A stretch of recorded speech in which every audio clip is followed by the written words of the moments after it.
Assalamualaikum warahmatullahi wabarakatuh. Bertemu lagi dengan saya Duna Mewarni dalam pembelajaran jarak jauh Matematika kelas 7 semester ganjil. Oke, apa kabar anak-anakku sekalian? Semoga kalian selalu dalam keadaan sehat dan tetap semangat ya. Sebelum memulai pembelajaran, mari kita membaca basmalah. Bismillahirrahmanirrahim. Nah, pada video kali ini yang akan dibahas adalah mengenai himpunan. Mari kita simak bareng-bareng penjelasan dari Ibu. Oke, ini ada tujuan pembelajarannya dulu ya. Yang pertama, peserta didik dapat mengidentifikasi pengertian dari himpunan. Yang kedua, peserta didik dapat membedakan antara himpunan atau bukan himpunan. Yang ketiga, peserta didik dapat memahami notasi pada himpunan. Yang keempat, peserta didik dapat memahami cara penulisan pada himpunan. Yang kelima, peserta didik dapat menyatakan himpunan dengan 3 cara. Oke, kita masuk ke materi ya. Nah, slide yang pertama ada pengertian dari himpunan. Himpunan adalah sekumpulan atau sekelompok objek yang dapat didefinisikan dengan jelas, kemudian dapat disebutkan juga anggotanya. Kita lihat contohnya. Apakah kumpulan hewan berkaki 4 merupakan himpunan? Bisakah kalian menyebutkannya? Oke, nah ini ada beberapa gambar. Kita ulas satu persatu ya. Gambar yang pertama, ada gambar kambing, betul ya, dia merupakan hewan berkaki 4. Yang kedua ada gajah, ini juga merupakan hewan berkaki 4. Yang ketiga ada sapi, merupakan hewan berkaki 4. Yang keempat ada kucing, ini juga merupakan hewan berkaki 4. Jadi kesimpulannya, betul, kumpulan hewan berkaki 4 merupakan bagian dari himpunan karena anggotanya dapat kalian definisikan dengan jelas. Seperti itu ya. Nah, kita lanjut contoh lain. Apakah kumpulan orang berbadan tinggi merupakan himpunan? Nah, kita lihat gambarnya. Ini ada gambar 2 orang lelaki. Gambar yang pertama, ini dia sudah cukup tinggi ya. Tapi ternyata gambar yang kedua ada yang lebih tinggi lagi. Nah, anggotanya jadi yang mana untuk sekumpulan orang yang berbadan tinggi?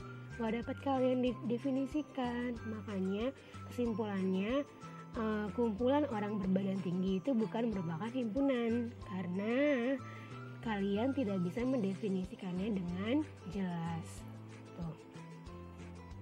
Nah, supaya lebih paham, coba kalian lihat contoh soal yang ini. Ini ada beberapa poin, kita ulas satu persatu ya. Manakah kumpulan yang termasuk himpunan? Yang pertama, kumpulan bilangan bulat kurang dari 10. Ini sudah pasti ada anggotanya ya, yang pertama ya. Jadi ini termasuk dari himpunan. Yang kedua, kumpulan makanan enak. Coba. Enak itu relatif. Jadi nggak sama bagi semua orang makanan mana yang termasuk enak maupun yang tidak. Jadi ini bukan termasuk dari himpunan. Kemudian yang C, kumpulan wanita berwajah cantik. Cantik itu juga relatif. Maka kita tidak bisa menyebutkan anggotanya secara pasti. Dan ini sudah pasti bukan termasuk dari himpunan. Yang terakhir, kumpulan siswa yang memakai kacamata. Kumpulan siswa yang memakai kacamata, maka anggotanya sudah jelas ya, yaitu seluruh siswa yang memakai kacamata. Jadi karena ini ada anggotanya, jadi dia dapat dikatakan himpunan. Oke, kalau kita perhatikan, himpunan yang menggunakan kata sifat seperti enak atau cantik, itu sudah pasti bukan dikatakan himpunan. Lanjut. Nah, ini ada penulisan himpunan. Ada tata caranya ya. Kita perhatikan bareng-bareng. Yang pertama, suatu himpunan dinamai atau dilambangkan dengan huruf kapital. Misalkan A, B, atau C. Kemudian poin yang kedua, penulisan himpunan menggunakan kurung kurawal. Seperti ini ya, kurung kurawal. Jadi kurungnya bukan seperti ini ataupun bukan seperti ini. Ini salah. Kemudian yang ketiga, anggotanya dituliskan dalam tanda kurung dengan dipisahkan tanda koma.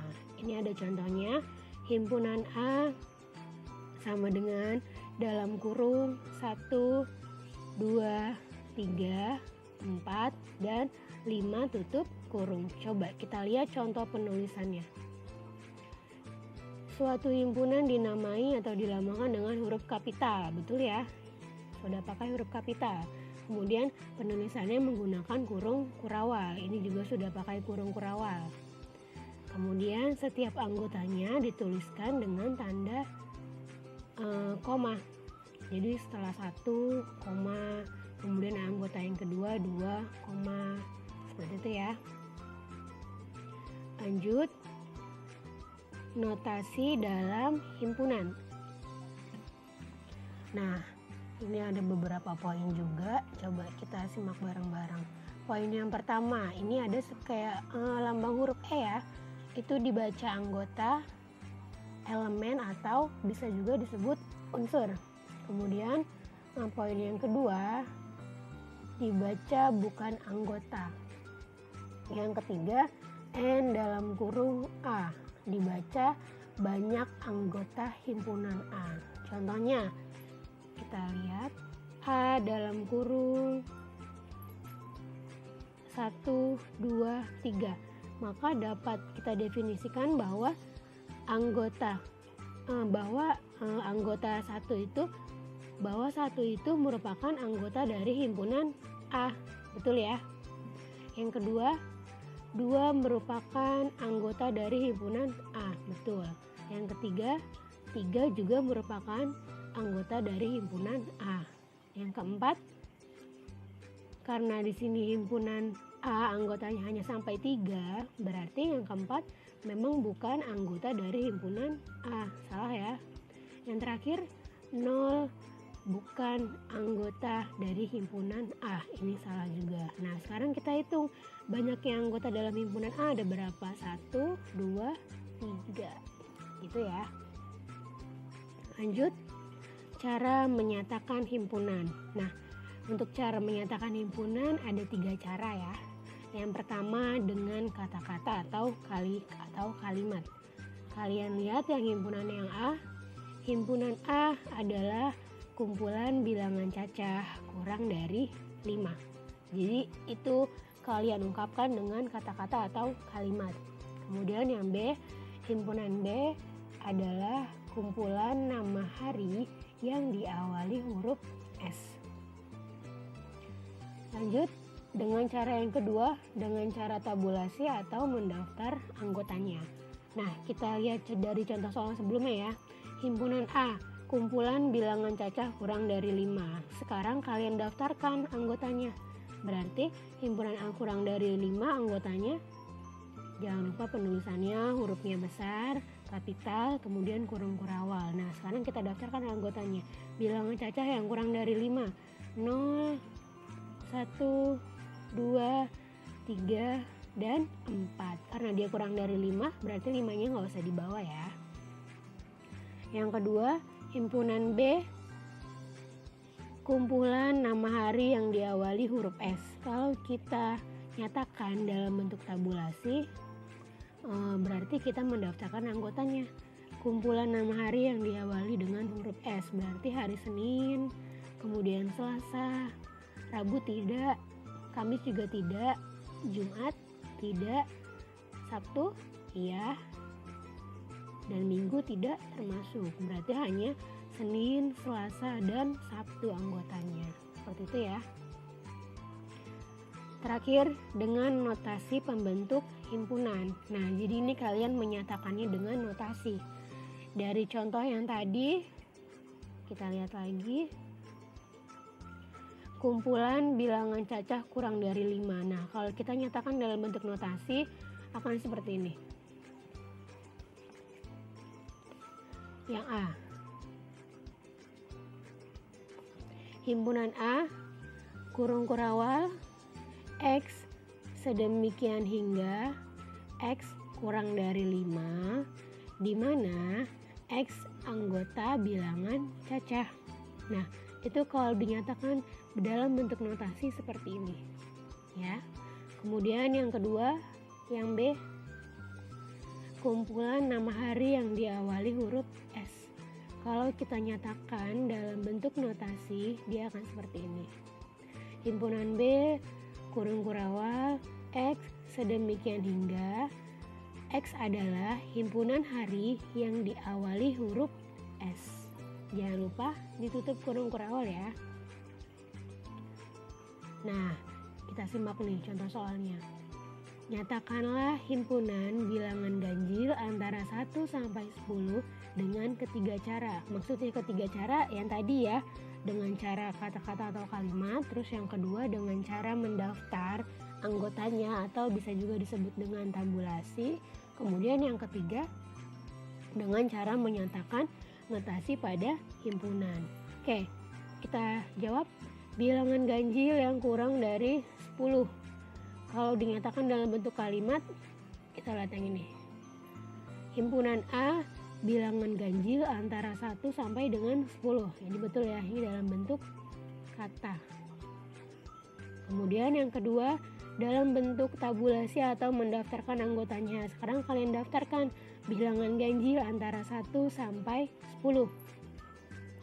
Karena 1 tidak termasuk, berarti bilangan ganjilnya 3 anggotanya, kemudian 5, kemudian 7 dan 9. Itu ya. Yang terakhir dengan cara notasi. Ayo gimana? Karena dia X-nya lebih dari 1 dan kurang dari 10, maka notasinya seperti ini. Himpunan A sama dengan kurung kurawal X sedemikian hingga X lebih dari 1 dan X kurang dari 10, di mana X bilangan X anggota bilangan ganjil. Gitu ya. Nah, ini ada sedikit motivasi untuk kalian. Masa depan adalah milik mereka yang menyiapkan hari ini. Selamat belajar. Semoga dapat